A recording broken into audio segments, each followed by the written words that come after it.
the felt presence of immediate experience, I've talked about that a lot. It's not my phrase.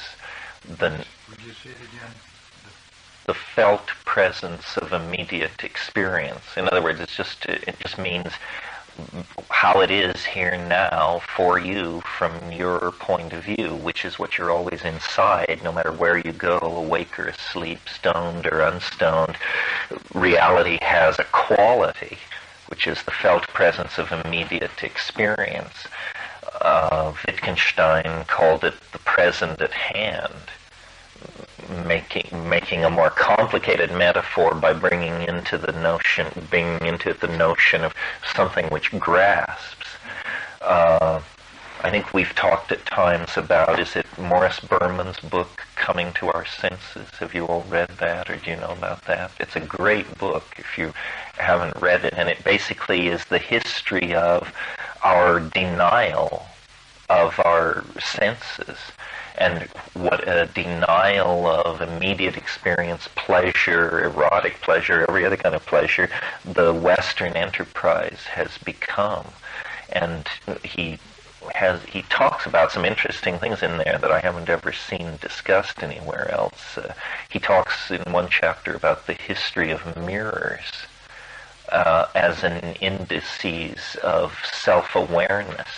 After all, a culture without mirrors is a culture where people don't care to look at themselves or don't feel the need to look at themselves. How far back can you trace mirrors? How advanced is the technology of mirrors? So the felt presence of immediate experience is I mention it a lot because my notion is that this is what you always have to come back to. This is what you have to measure everything against. Do you want to open the door, Paul? So this idea, we're talking about the felt presence of experience, which the idea being that philosophy can push you one way, religious beliefs can push you another way, upbringing, education, all of these things. But where you really live is the felt presence of immediate experience. And anything which pulls energy from that, either by causing you to regret the past or causing you to spend lots of time anticipating the future, or even it could be argued activities where you lose awareness of yourself, like reading. I was always guilty of this particular abandonment of the felt presence of immediate experience. I was thinking today, day this beautiful is the kind of day where my father used to boot me out of the house, whether I wanted to go or not, on the grounds that on such a day you couldn't possibly stay inside. So I used to dread days like this. It meant interrupted reading time. Help me out here, Ellen. What was the rest of it, besides the felt presence of immediate experience? Well, I was curious, in your vast storehouse of cross-referencing, in philosophy and spiritual practice. Oh, yeah. Where truth comes in, the seeking of it, the telling of it. Well, I think I said this always comes up in the discussion about our psychedelic spiritual. Or is it legitimate and coherent to talk about psychedelics as part of a spiritual path or a moral path or a path to enlightenment? And I've always said I wasn't ready to make that claim, that having been raised Catholic, I had a pretty deeply ingrained notion of what constitutes the moral life. And then I listed one of these things they make you learn in catechism, which is, I believe, clothe the naked, feed the hungry, bury the dead, visit the sick and imprisoned, comfort the afflicted, minister to the sick. And I said, I felt like if you did those things, and there is a kingdom of heaven, surely there is a place prepared for you. But it wasn't clear in my mind what the relationship of moral good works is to self-development. And so Ellen's question goes to the point of what is the role of seeking truth in spirituality. And I would argue that it's primary, but that it's probably the thing most fragile and most endangered in the ordinary process of seeking truth, because everybody has too many answers. You know, you ask the question and it turns out the answers are waiting right there. We were laughing the other night, some friends of mine and I, over the revelation on the internet on the part of a certain sect which guards its privacy very highly. It was revealed against their wishes that the central teaching of this sect was that God is a clam on another planet. And we were just puzzling over, just how such a teaching and how its impact could be correctly managed.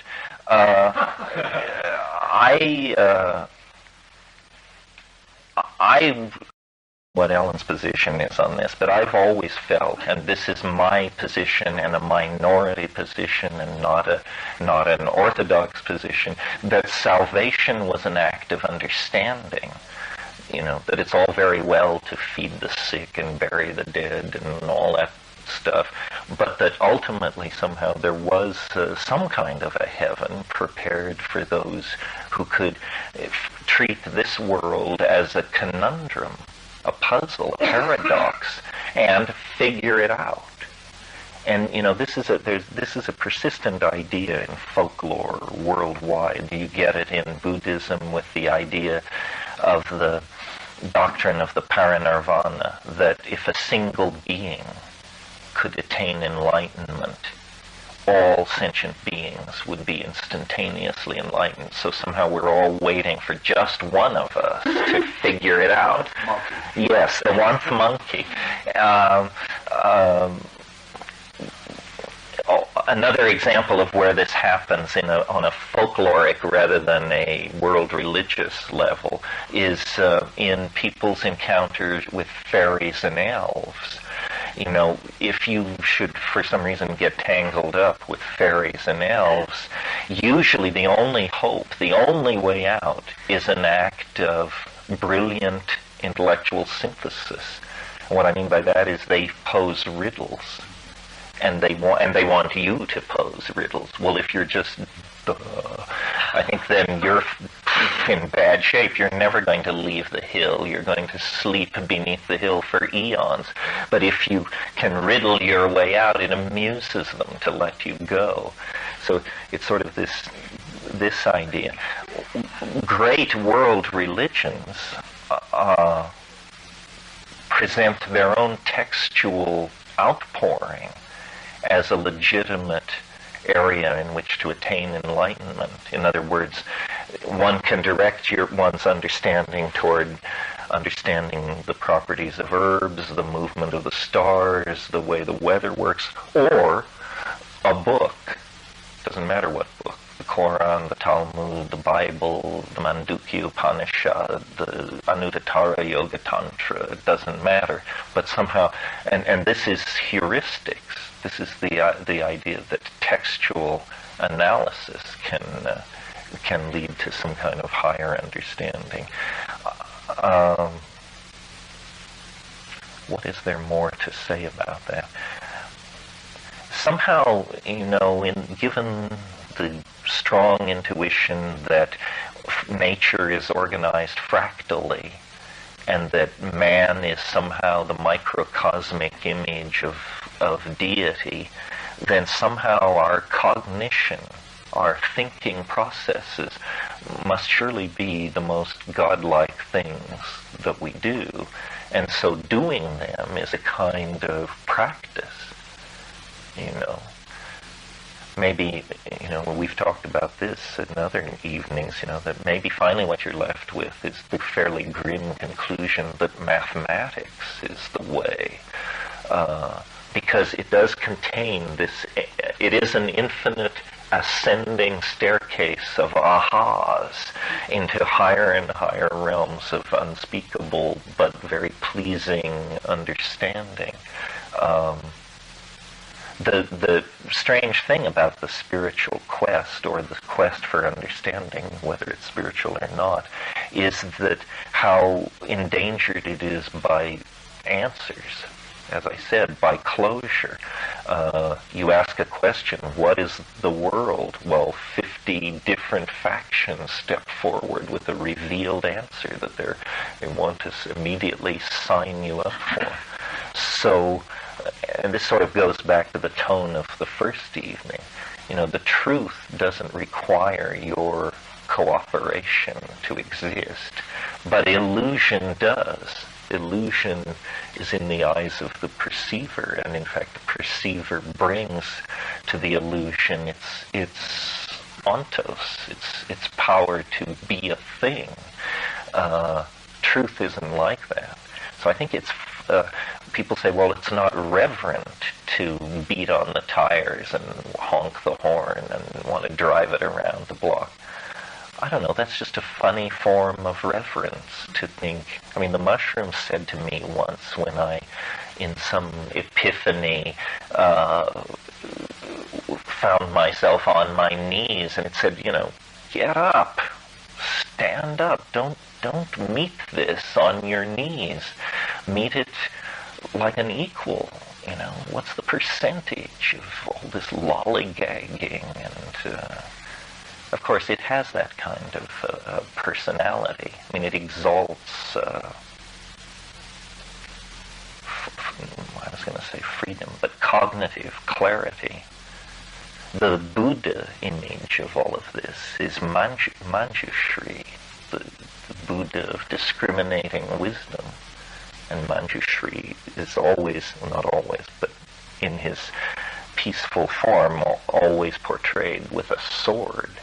And this sword is the sword of discriminating wisdom. It's used to cut through the scrambled illusions and delusions of the weary world to reach to the Bodhi mind. If you don't know where truth is, or if there is a bottom to the sea you're swimming in and all that, then I think it's a very that you feel an urgency about these questions. They have to be answered. You have to know. I don't know how many paths there are that bring you to this place, but certainly with psychedelics, you fairly quickly, that urgency leaves you, and you realize you now have the tools in hand to make the expedition you want to make.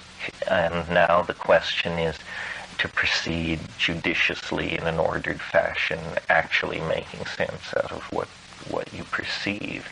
The spiritual enterprise changes drastically once you have tools powerful enough to take you anywhere you want. So it's not about the search for power. You have the power. And then what you have to decide is, what are you going to do with it? Where do you want to go with it? I don't know how much there is to say about all that. I do feel like, and I'm sure anybody who's spent any time with me at all, privately or in these sessions, knows that there's a tension between the psychedelic community, which is, to my mind, an exiled tribe of scientists. The psychedelic community.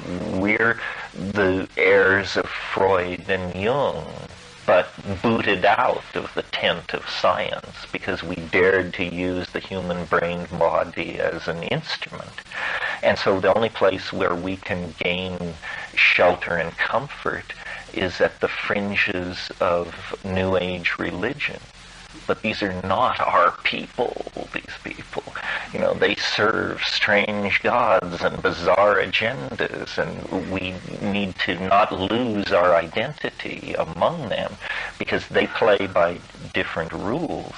Now maybe somewhere in the history of the world, through God knows what means, the truth was actually downloaded to somebody.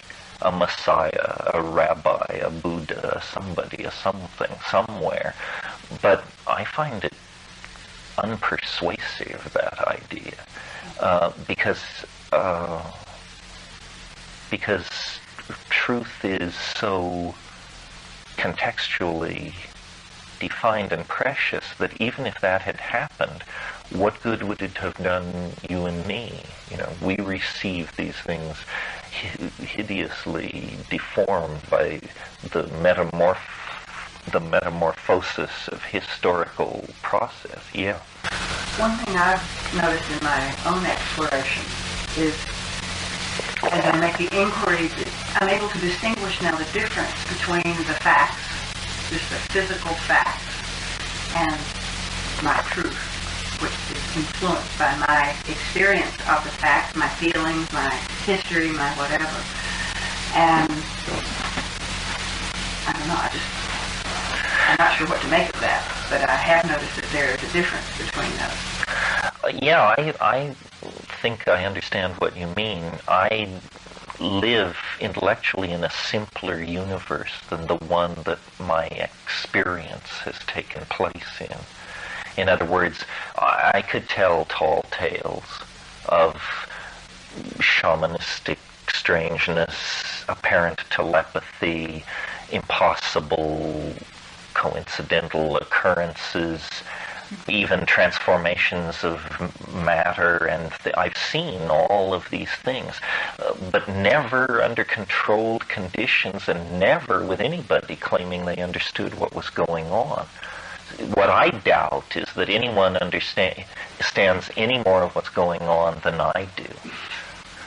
Not because it's an act of self-elevation, that I am so smart. That's not the thought. The thought is, everyone is ordinary.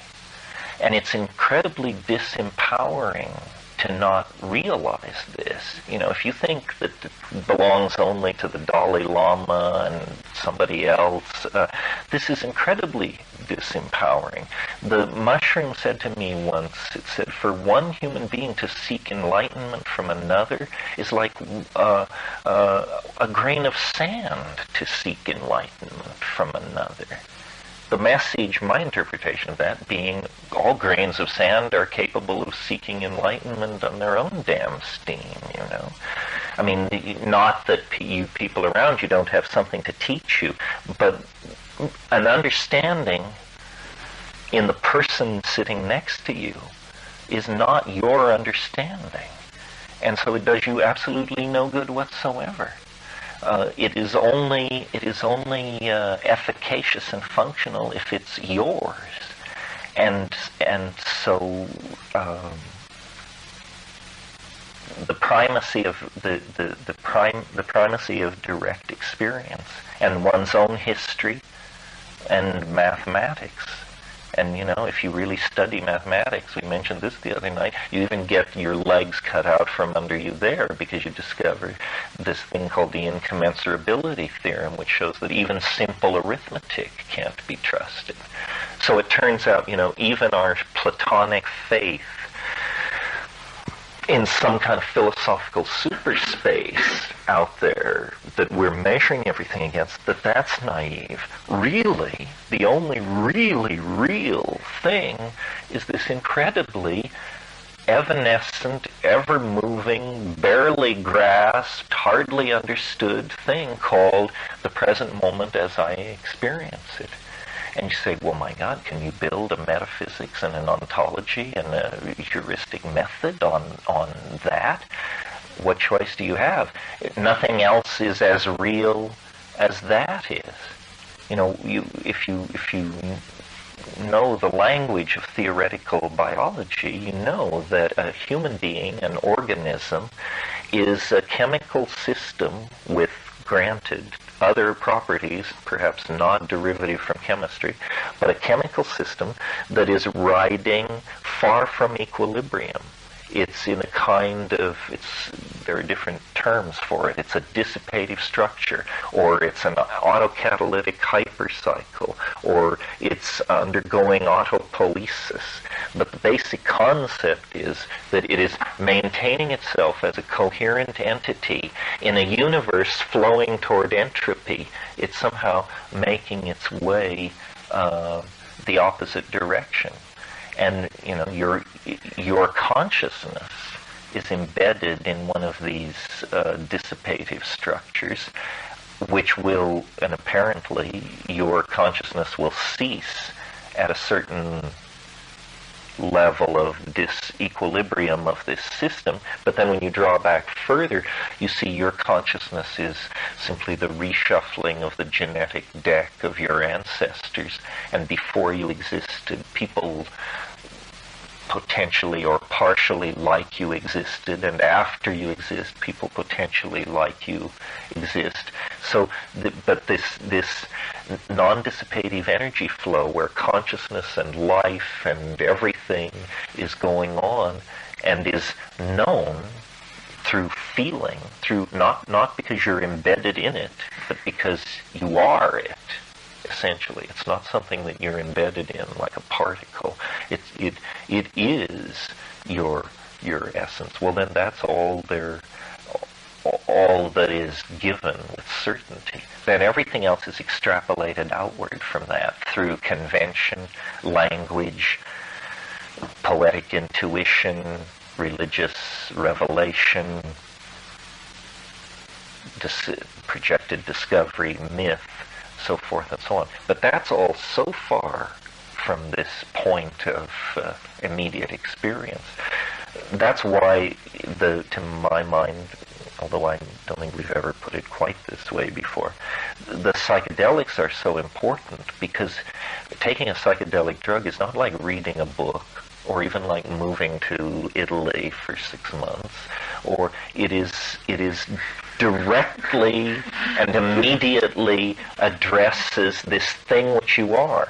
It becomes part of it, because what you are is metabolism. The way this trick is done, where this dissipative structure can come into being and then ride magically away from the entropy point, is because as biological systems we take in highly organized matter, food, and we extract all the energy and everything useful from it and excrete it out. And so by this means we overcome the general drift toward entropy. Metabolism allows life to happen. Metabolism is life in some sense. Well, the drugs are metabolized. This is a fairly intimate way of relating to a substance. Put it inside your body and let it dissolve into every cell of your being. So metabolism is like the primary domain of communication. It's the communication mode of the felt presence of immediate experience. And the drugs work there like foods. They're not really that different than foods. They, like it says in the Jefferson Airplane song, it feeds your head. I guess she was actually quoting Lewis Carroll. But in any case, it feeds your head. What do you make of bad trips? They're certainly easier to do in a movie than good trips. I didn't see Fear and Loathing in Las Vegas, but everyone said it proves again that it's very easy to portray a bad trip and very hard to portray a good trip. Well, first of all, I'll say all the conventional things about bad trips. That, it's not always supposed to be easy, that sometimes learning curves feel very unpleasant when they're unfolding, and we learn from our mistakes and so forth and so on. So then, having said all that, really, what about bad trips? Well, they're horrible.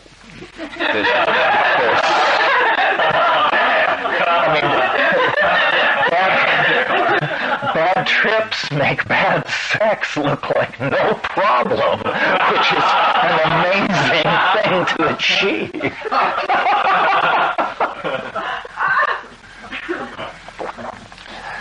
I don't know. You know, I guess part of the fun or part of the challenge of being psychedelic people is that our method, which is drop and wait, you never know. You know, you may think you know. And you may do your Rolfing and your go to Gestalt and just be scrubbed and drained and shined with all your enzyme systems up and going, and it can still just chew your ass unmercifully. It's one of those places where I, who am not necessarily that eager for astrological explanations, reach eagerly for astrological explanations, because if everything else is right, and I've even noticed, Moon in Scorpio for me is not a good time to do psychedelics. I also, I before a large trip, I will throw the I Ching. And without spending too much time on the I Ching, I can't remember which hexagram it is, but one of the 64 hexagrams says, inquire again of the oracle if you have constancy, something else, something else, something else. And almost invariably, I mean, I have no idea how many times in my life, contemplating psychedelic trips, I've thrown that hexagram, the hexagram which says ask again. And so then I ask again, and if it's negative, I don't do it. I figure, you have right brain tools and left brain tools. Somehow this question about bad trips is about your pre-trip intuition, feeling into the situation. And then, of course, there are obvious rules. I mean, there are guaranteed situations which give you bad trips.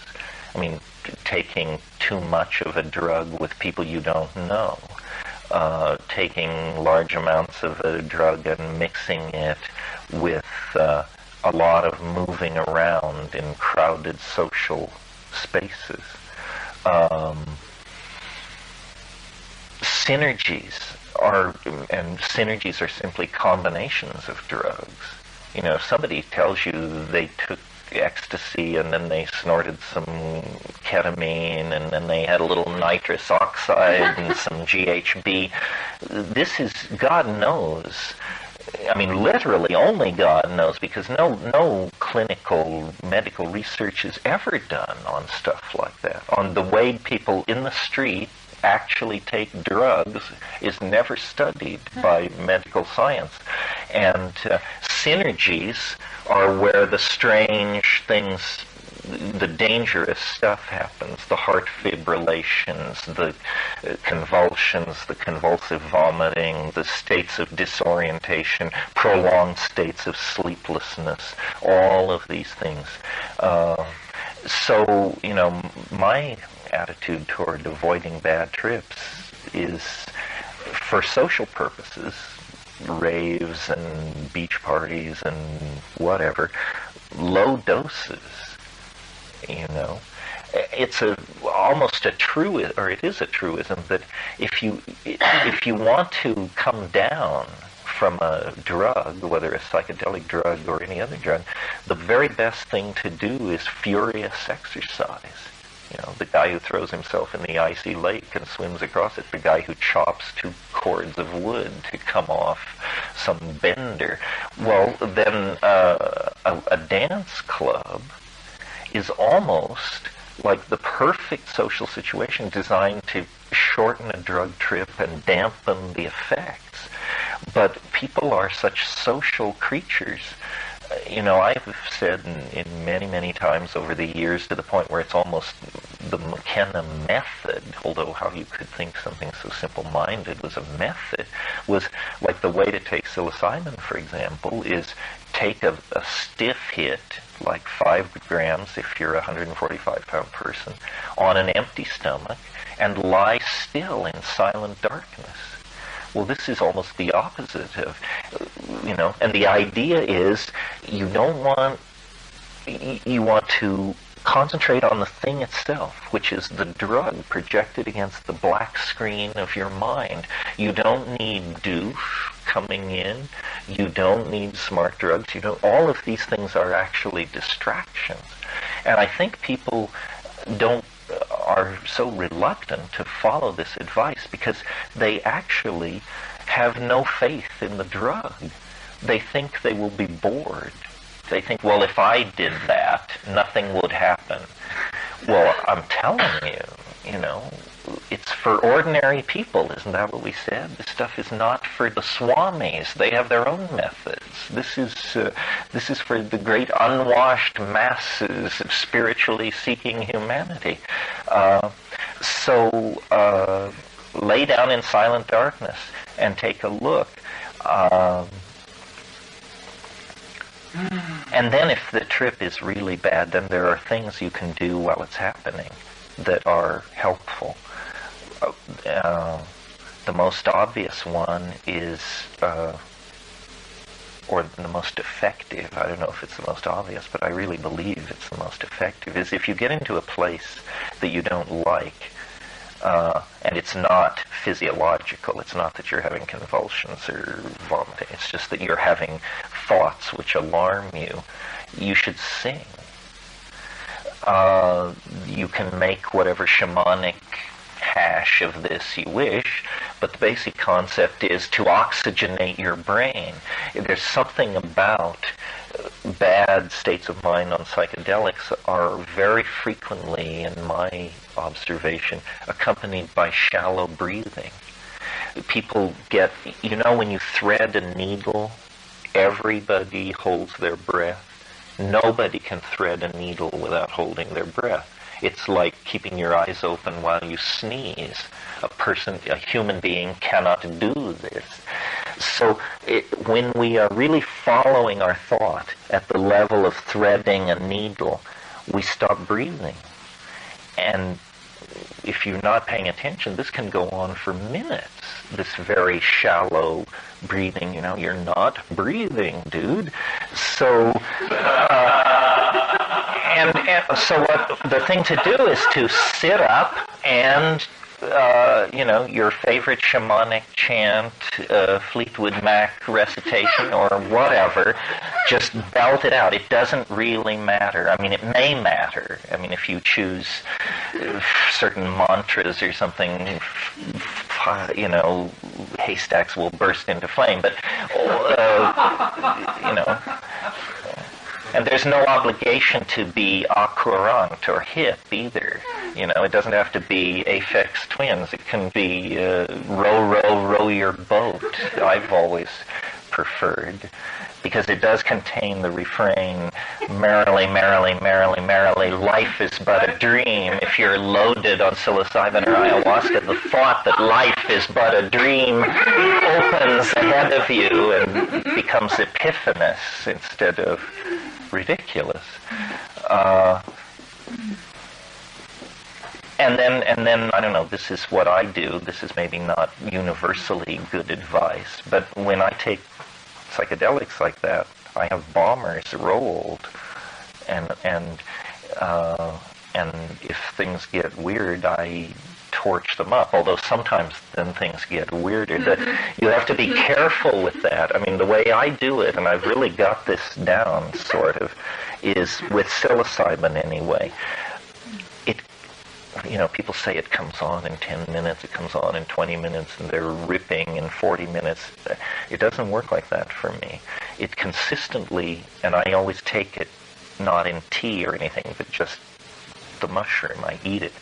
At the hour and 10-minute mark, it begins to come on, I guess. I mean, there's a feeling of nausea and maybe coldness, and there's just like a certain window of opportunity where then if you smoke cannabis, it immediately begins the hallucinations very dramatically and moves you quickly through that clammy, handshaking part of the trip, which is sometimes alarming. Most of my experience with cannabis, it's improved if a trip was weird, it got better with cannabis. I have had, many experiences where it was so strong that the thought of smoking a joint was just like, no, I don't think so. I think we'll just take this as given here. We don't need to amp it up or push it sideways. But nobody does this a lot who doesn't then occasionally put in a very difficult evening. And, part of your psychic, I guess your shamanic constitution is how quickly can you come back from a really bone-shaking psychedelic experience, either because it blew your mind in some way or something appalling happened. I remember a number of psychedelic trips that were hard to come back from, but I remember one in particular years ago where my friend and I took a lot of acid, and late in the trip, like about 3:30 in the morning, he had a very dramatic epileptic seizure, and I had never seen an epileptic seizure, and oh God, it just set off this cascade of hysterical activity. The 911 people had to be called. I remember there was a real moment of truth in all this for me. I remember the apartment was on the second floor, and I saw the cop cars and everything pull up in front. We had flushed staggering amounts of dope, knowing that they were about to arrive. And I went tearing down to the front door, and I was completely loaded on acid. I could barely stand. And I could see through the glass, the cop. And he said, "Open the door." We had locked the door earlier in the evening. He said, "Open the door." So I fumbled with the door for a few seconds, completely hysterically and ineffectively, and then I couldn't get the door open. So I stepped back from the door and said, "Shoot the lock off."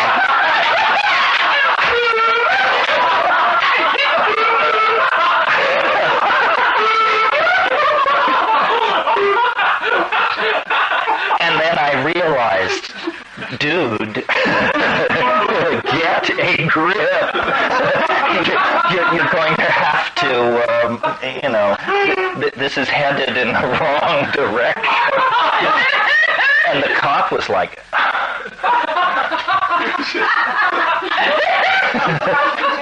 so then, and then I remember, this trip to the hospital, and I don't know what was going on.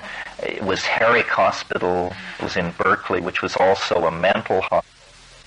On this bed, me standing at the end of the bed, trying to figure out, is he dead? Is he alive? What does this mean? Who am I? What's going on? And then there was a person who was obviously an inmate of the stranger wards of this mental hospital, who was washing the floor with this big mop and sort of waltzing around us with this crazy expression and leaning over and looking at me and looking at him.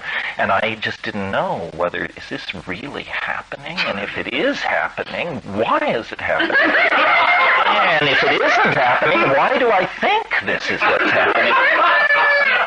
And then finally the doctors threw me out of there, and I just walked the streets of Berkeley for hours, and my mind was like spinning, just saying, something terrible has happened. Something terrible, terrible, terrible has happened. And it took days to realize, yes, he had an epileptic fit. Here's what an epileptic seizure is. Here's the drug. Here's the prognosis. Here he is, seemingly all right. He came through it in much better shape, it seemed, than I did. I was deeply spun by all of this crazy shit. And that's not an out-of-control drug story.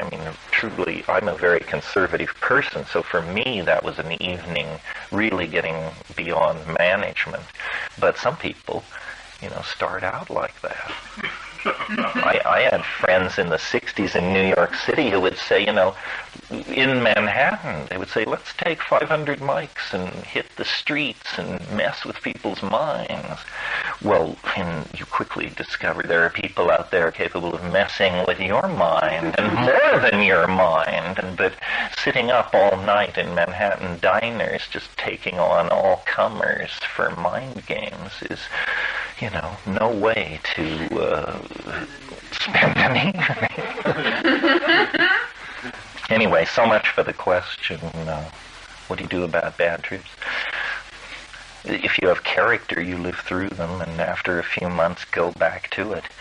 Many people, it's a bad trip that finishes them for psychedelics, and I don't think, you're ever really immune to it.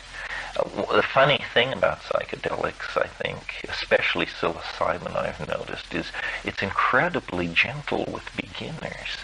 It almost never bites a beginner, these clueless people who go to it with knees knocking. Usually, the doors of heaven open and they're swept in. It's the veterans, it's the old battle-scarred explorers who, come back from a certain given evening with their eyes bugging and a tale to tell. And I primarily from Stan that there is no such thing as a bad trip. There is the wrong context, which is what you were saying in the sort. That if you follow he's like you, he thinks eye shades and, shut out the world. And so you meet the demons and you go through the doors of hell and the belly of the whale and all of those other things. It's just your ego slamming around, and you'll come out of that with information. And hopefully, if you really let yourself go down that far, the doors of heaven will open too. And then one begins to dance between those two spaces. Yeah, the only place where I really think the concept bad trip is legitimate and it is true in my experience as well as my opinion is when you mess with the actual physical substances in some way. In other words, if you take pure psilocybin, pure LSD, well-made ayahuasca, there is no such thing as a bad trip. It will teach you.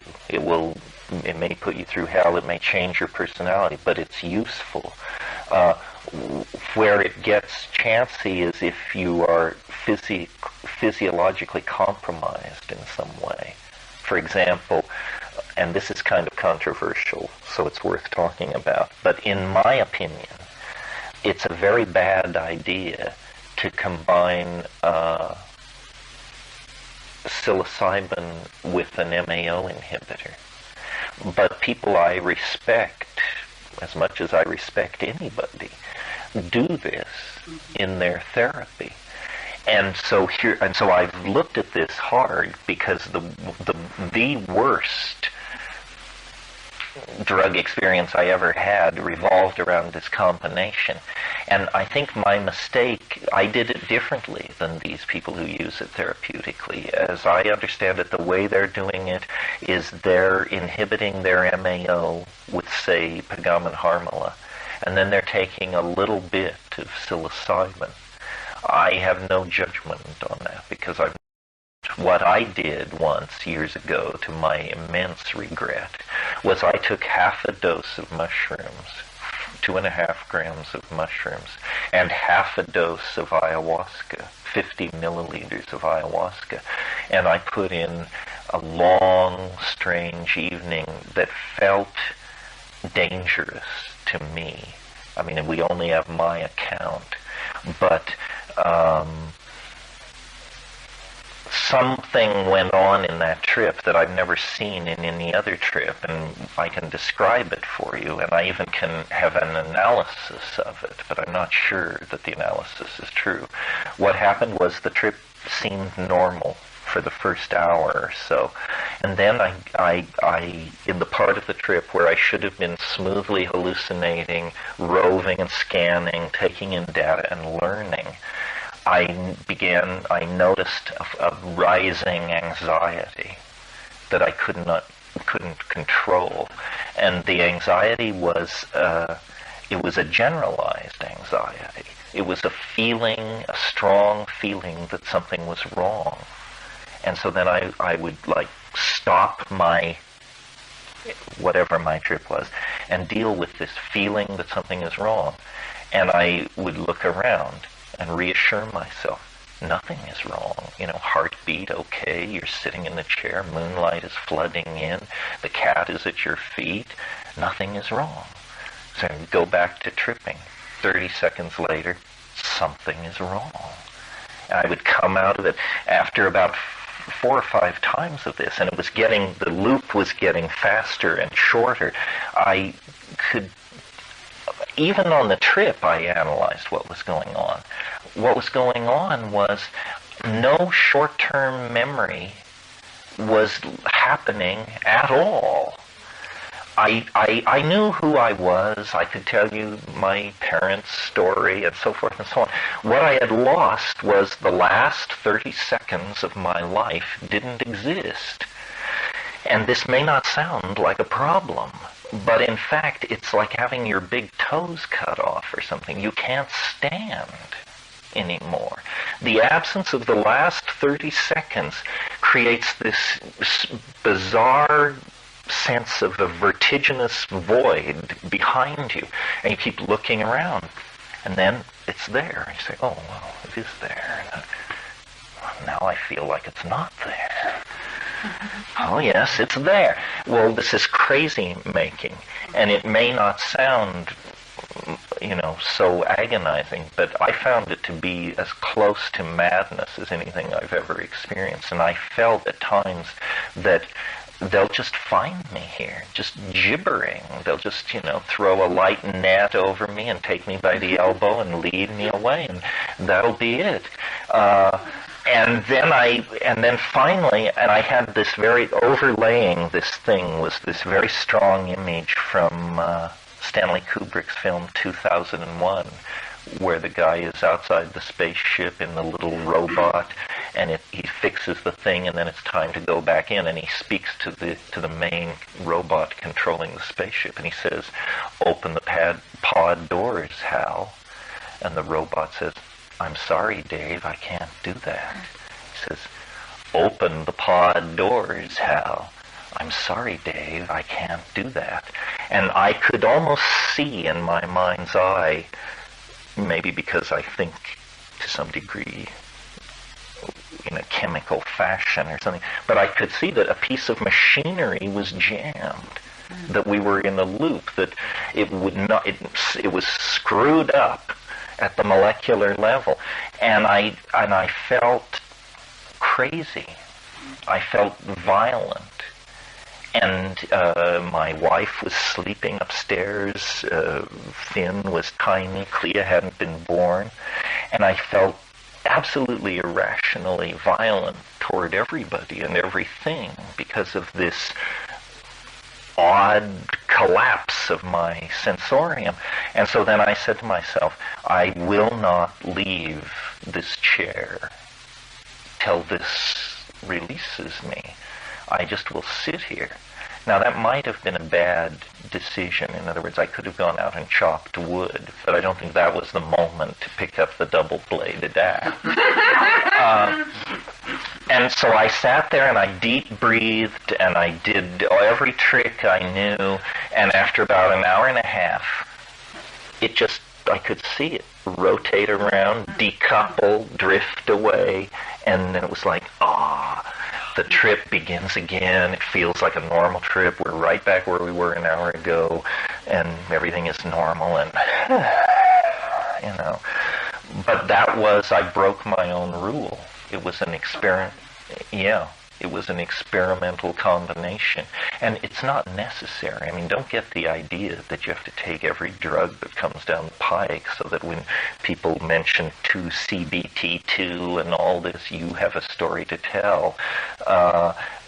Psilocybin, LSD, mescaline, and ayahuasca, a little DMT now and then, it'll do you. That's it.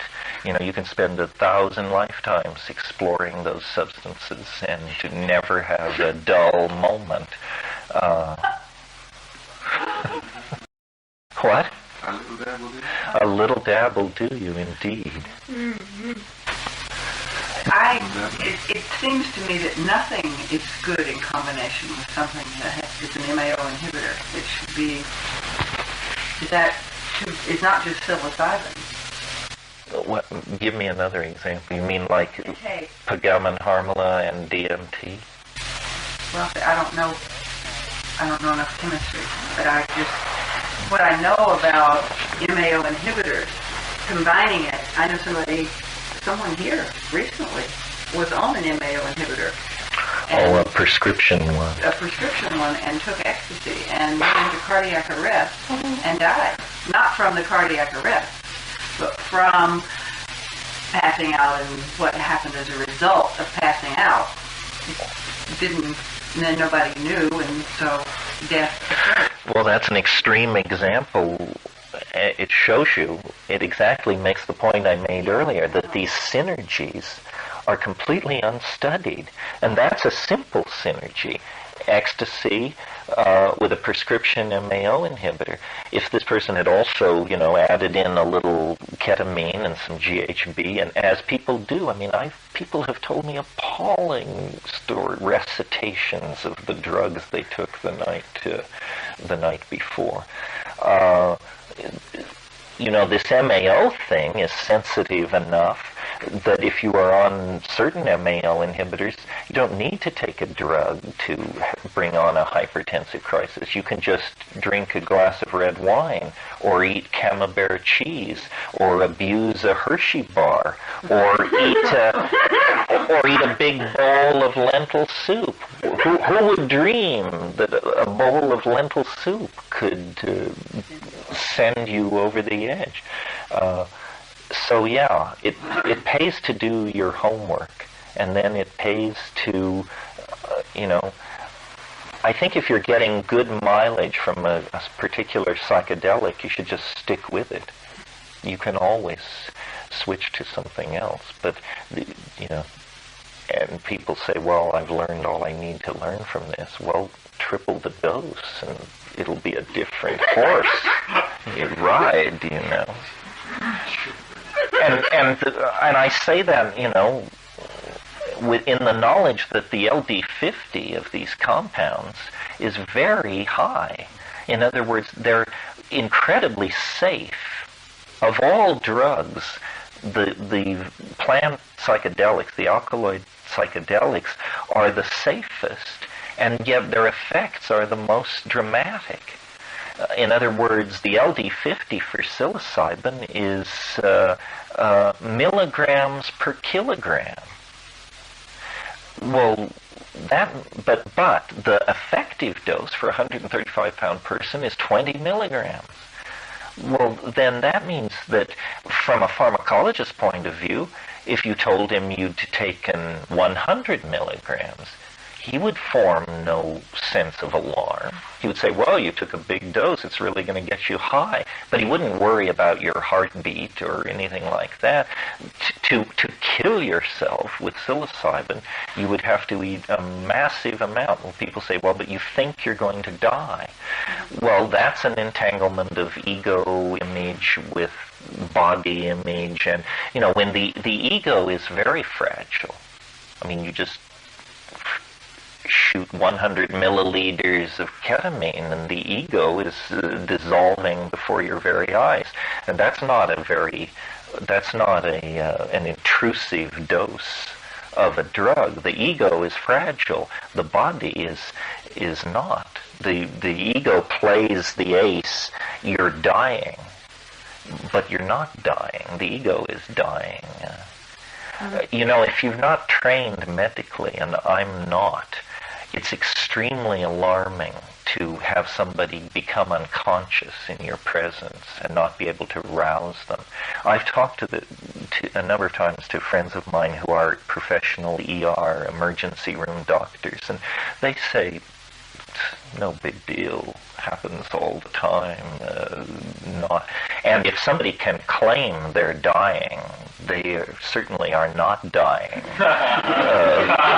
And if they're hysterical that they're dying, they certainly can't be anywhere near death, because that's not the presentation of the near-death situation.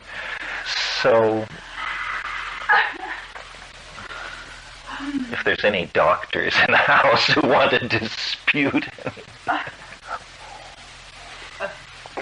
well, I don't know. Any more on any of that? We sort of... There's a lot of will in this community to talk about psychedelic drugs, probably because there's the terrifying knowledge of the things I will talk about if we don't talk about psychedelic drugs. Avoid at any cost.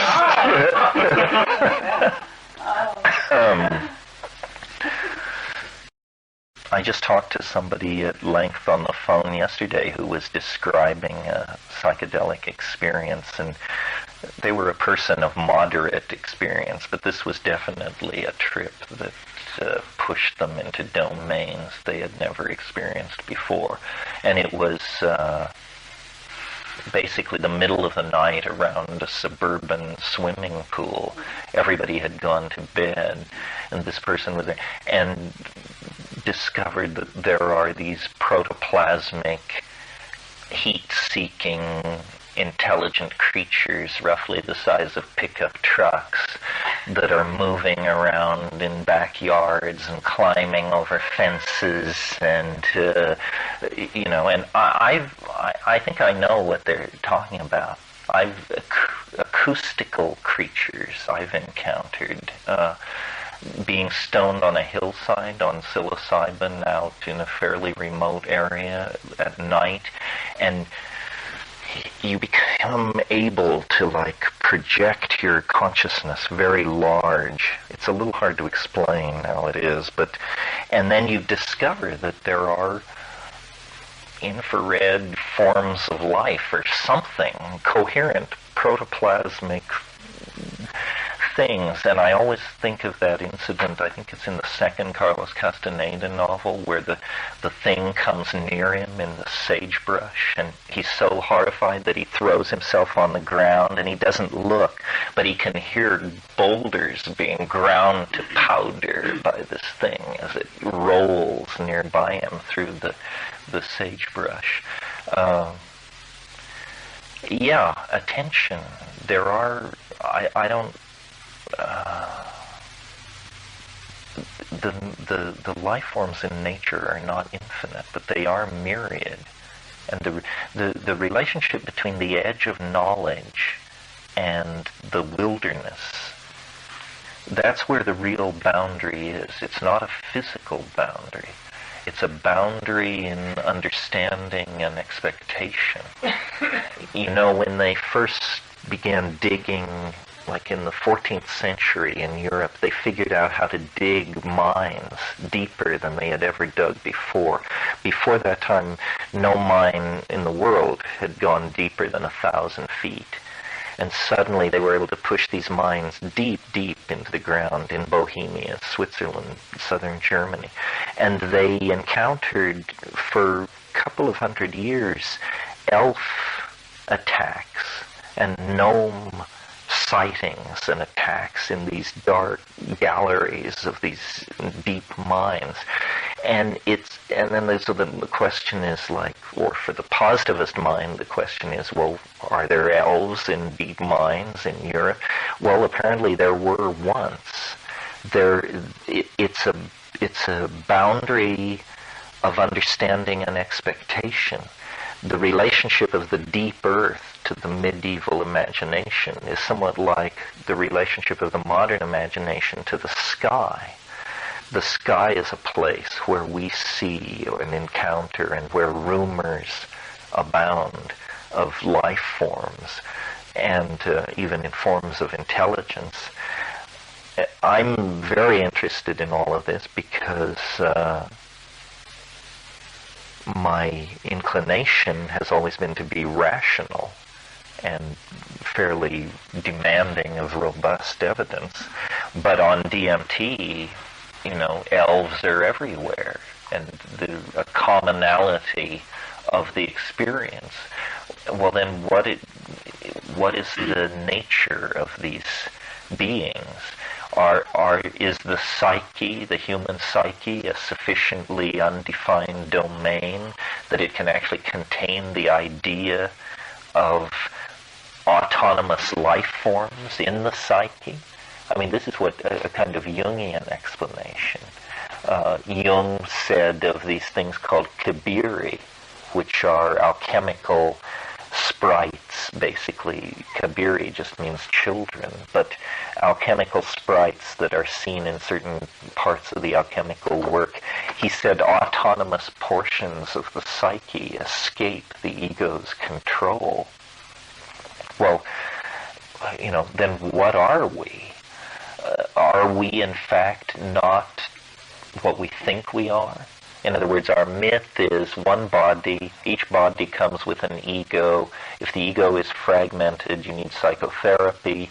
It makes sense that it's one body, one ego, because then there's no struggle about deciding who's in charge. The ego is in charge of the body. But what the psychedelics seem to show is that at least under that kind of pressure, the mind is sort of like the atom. Previously imagined to be indivisible, you get it smashed, and suddenly all these exotic constituent parts are flinging themselves around in your awareness. The equivalent of mesons and protons and quarks and electrons. What does that mean about the self and the structure of identity? It may not mean very much until we get deeply evolved in our electronic prostheses. Then we may discover, that the dissolution of the ego turns each one of us into a tribe or a society of some sort. I mean, I don't pretend to understand this, so I understand that what I'm saying is not entirely clear. But, when you bring a mirror, when you have a mirror, and you bring it down in front of you like this, like on concrete, and smash it, and it smashes, you don't see a shattered image of yourself. You see thousands of perfect images of yourself. Each shard of the mirror instantly becomes a whole reflection. And I think that this metaphor of the smashed mirror recalls the alchemical metaphors of the mercurial nature of the mind. The mind is mercurial, the alchemists insisted. And what does that mean, mercurial? Well, if any of you had a childhood in these non-toxic days, this doesn't happen. But I used to be one who broke open hearing aid batteries, and God knows what toxins I exposed myself to in the act of collecting mercury. But mercury is, of course, a perfect mirrored surface, a liquid metal. And how is it like mind? Well, it's like mind in two ways. First of all, it takes the shape of its container. Put it in a coffee cup, it has the shape of a coffee cup. Put it in a thimble, it takes the shape. So, like mind, which is known only by the shape of its container, mercury does this. The other thing is, when you smash it, it beads and speeds away in all directions, but it can be recollected and the image restored. And so it has this curious quality of being both multiplistic and unitary. And it's probably for all these qualities that the alchemists were so fixated on it.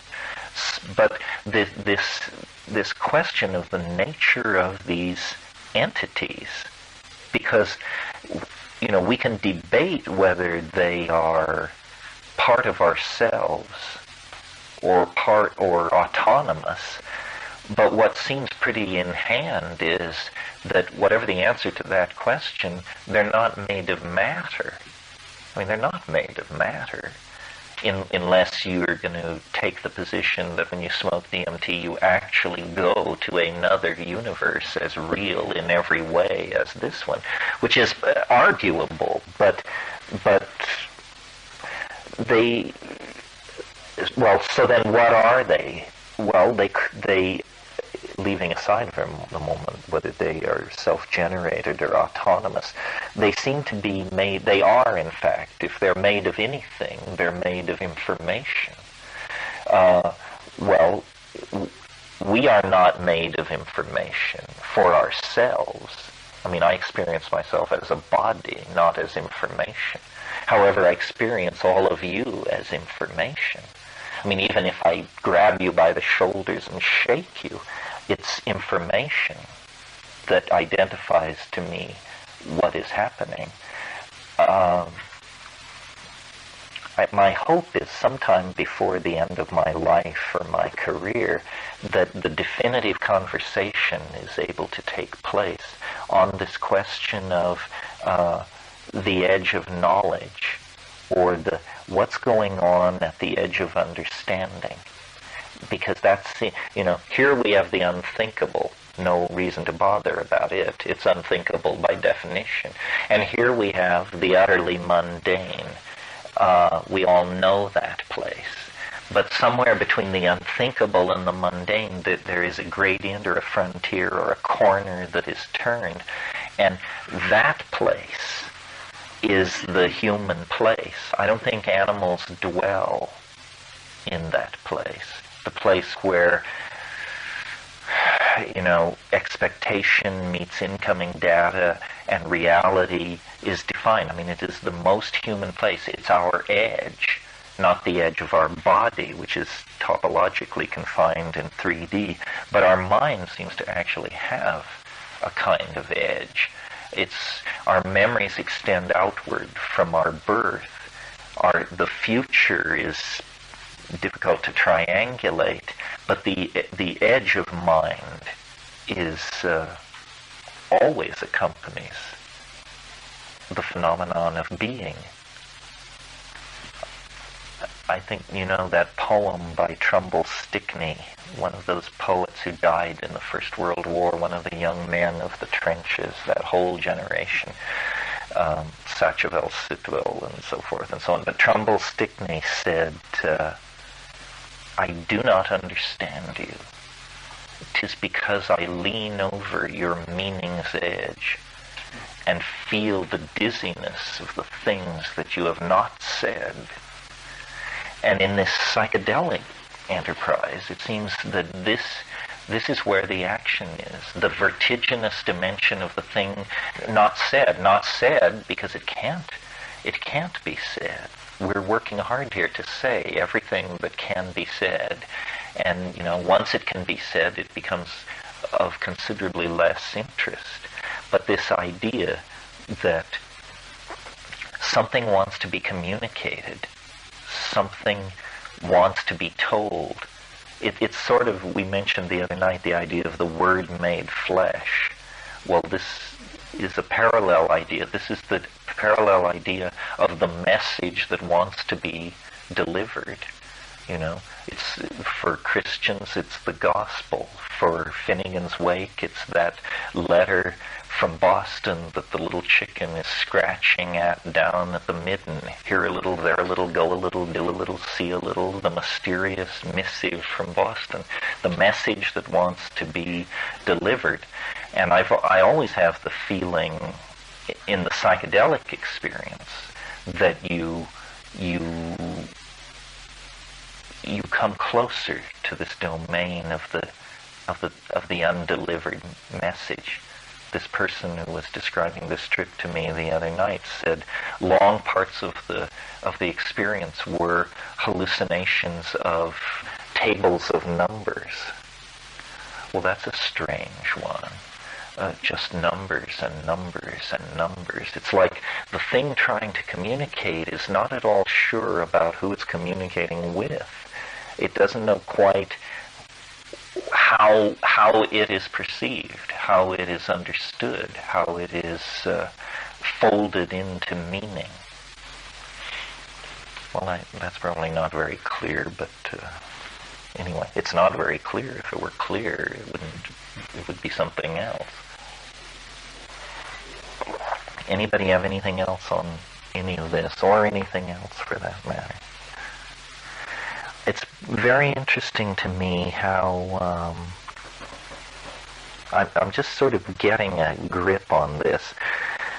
Maybe because we're approaching the end of a century and the end of 1,000 years, or maybe because of the reading I've been doing, but I'm beginning to understand how no matter how hard you try, no matter how intellectually vigilant you are, it's very hard not to be a creature of your own time.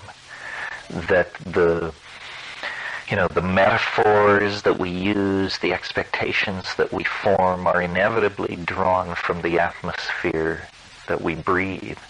I've been reading Eric Davis's soon-to-be-published book about technosis, and called Technosis. And he talks in there about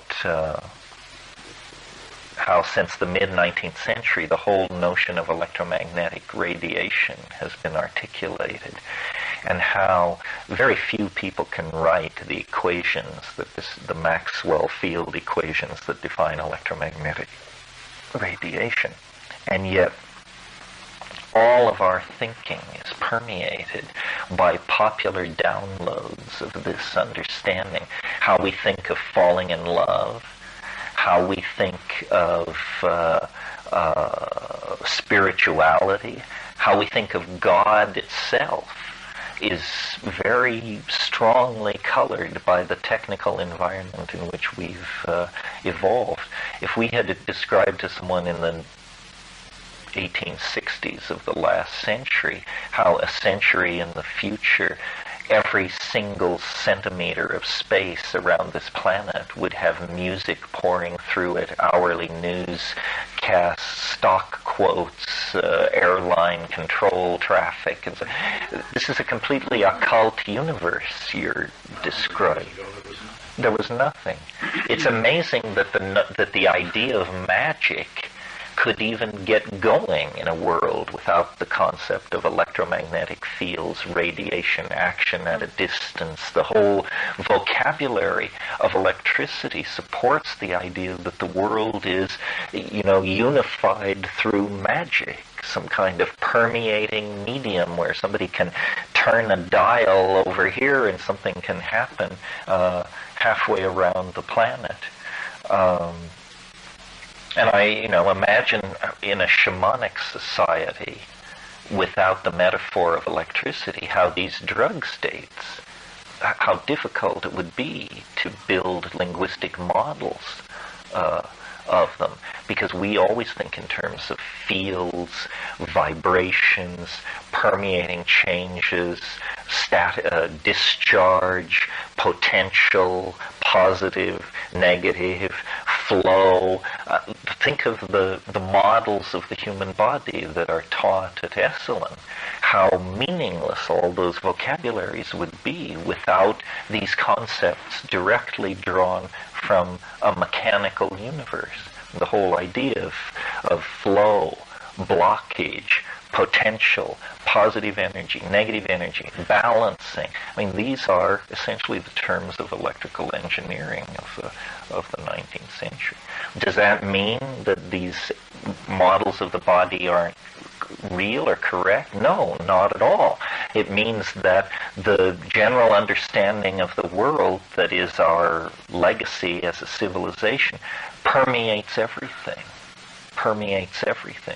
whether we're conscious of it or not. I mean, even something as far removed from the engineering domain as falling in love is, you speak of the spark and being struck and drawn together, and all metaphors from the technical domain. Yeah, did you want to say something? I'm at the end of my glass of water. I may be at the end of my rope. Anything else this evening, or shall we knock it off here? On my list. Well, on my list, I was going to actually talk more about aliens, but Bring it on, bring it on. Oh, yes. Only because I knew it was a crowd pleaser. Oh, yes. Encore. Okay, well, what I just said is actually the lead-in into talking about aliens, because aliens are throw into high relief this question about where is the edge of knowledge, where is the edge of the self, how do we image the world without contaminating our models with our technical assumptions. Maybe some of you saw the New York Times on Sunday. There was a review of yet another book about aliens, and it talked about sightings that occurred in the 19th century, before the invention of fixed-wing aircraft in Kansas. In the latter years of the 19th century, there were several instances where apparently perfectly ordinary human beings landed aircraft on dusty roads, spoke briefly with farmers who were haying their crops, and then flew off. Well, so then now what does this mean in the light of the fact that by 15 years later aircraft had been invented and these things were happening? Is it that the future arrives incrementally, almost as a particulate gas, and first in fantasy and dream, and then, thank you, and then, more concretely later? The alien phenomenon in its modern form begins essentially in 1947, when an airline pilot flying near Mount Rainier reported these discs, this formation of flying silver discs, the standard image. And then it was just a few months later that the Roswell incident occurred, which the government, it's interesting if you actually go through the primary documents of the Roswell incident, the government immediately announced that it had captured a flying saucer. But then, within 24 hours, corrected itself and said, no, it was the detritus of a high-altitude weather balloon experiment. To me, the fact that the government immediately announced that it had captured a flying saucer doesn't indicate government collusion. It indicates government cluelessness. They were as stampeded as everyone else by the so-called Rainier lights. There was a climate of possibility in the mass psyche at that moment, for very good reasons. I mean, the human soul had just been exposed as an abyss, and by that I mean the news of the Holocaust and the death camps, and the smoke was hardly cooled from all of that. The atom bomb had been used against human populations. The hydrogen bomb was right behind it. It was actually a moment in Earth's history where if there were cosmic observers, if there were cosmic policemen who come to naughty planets and correct unsavory social practices, we were probably, if there is any hit list, we would have been on it at that moment. Enough bad shit had gone down that there was every reason to expect that possibility. As time passed, it became clear that apparently no cosmic cop was on the way, no ticket was going to be written, and the UFO thing developed all kinds of strange adumbrations. One thing I think you have to assume is that anything which happens on a psychedelic drug at any dose level must occasionally happen without a psychedelic drug. Maybe 1 in a million. In other words, if you give somebody DMT, if you give 1,000 people DMT at the dose I tell you, 990 of them will see elves. Well, to see elves without DMT, maybe 1 in 10 million people have fleeting brushes with this. But nevertheless, 1 in 10 million is, what is it, 5,000 people on this earth who have that experience. That's a sufficient number of people for there to be a myth, a whisper, a buzz, as they say, that these things are happening. It seems to me ordinary experience is in a way less reliable than psychedelic experience, because the anomalous ordinary experience is almost never predicted. It just happens, you know. It always begins, I was just driving to my sister-in-law's when, you know, and then this thing breaks through. The drug as a tool to elicit the phenomenon gives you what you never had before, which is some kind of control over the appearance of the phenomenon. One of the things that's always puzzled me about psychedelics is that people who don't understand what psychedelics are about always ask the question, can you do it on the natch? You know, is yoga the same thing? Is meditation the same thing? Can this be achieved with diet, exercise? Well, the answer is A, no, and B, why would you want to? I mean, the whole point is that this is what the drug does. You would not wish this experience to come upon you untriggered by pharmacological means, or you would have to wonder just exactly what your story was. That's like wanting to walk on water or move 120 miles an hour without benefit of machinery. It's just not in the cards.